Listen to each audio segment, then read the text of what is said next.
N'ọnụ na vidio na nkụzi vidio aga m akụziri unu ka unu ga-esi tinye Wikicat na Watchlist Coinmarketcap gị. Watchlist bụ ebe a na-edebe token ndị dị anyị mkpa anyị chọrọ ị na-erere mgbe ọbụla mara ihe ha na-eme. Anyị ga-ewebata Coinmarketcap n'ime ekwentị anyị. Ị ga-enweta ya site na App Store nakwa site na Play Store nke ọbụla ị nwere, ma ọ bụ iPhone ma ọ bụ Android. N'ime nke ị ga-emepe ya akaụntụ n'ime Coinmarketcap gị. Anyị ewebatago Coinmarketcap n'ime ekwentị anyị ugbu a. Anyị ga-apịzi ya aka ka o mepee. Ị ga-aga n'igbe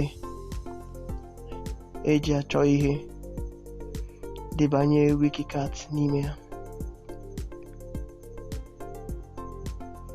Wikicat na-egosi ebe ị ga-apị ya aka. N'anya n'elu ebe sere kpakpando, pịa aka na kpakpando ha. Wikicat abanyego n'ime watchlist ya ugbu a. Ọ bụrụ na anyị chọkwa ịhụ ya, anyị ga-echi ha azụ gaa n'ebe edere watchlist na ya n'elu ebe a, pịa ya aka. Ị ga-ahụ coin niile webatago n'ime watchlist nakwa Wikicat.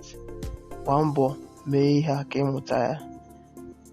Daalụ na vidio na ịnọnye na vidio. Gbaa mbọ like ma subscribe anyị.